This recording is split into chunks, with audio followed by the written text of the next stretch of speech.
I'm meteorologist Mark Mancuso, and on this day in weather history, September 29, 1915, a destructive hurricane slammed New Orleans. The system formed just north of South America near the Lesser Antilles and strengthened to a Category 4 as it moved through the Gulf of Mexico.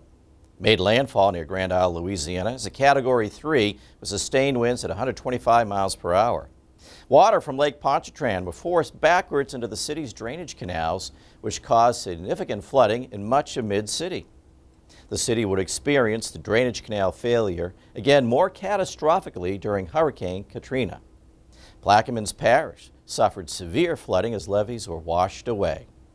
Although the flooding wasn't as bad as it was during the 1909 hurricane, wind damage was widespread. Many church steeples were destroyed or significantly damaged.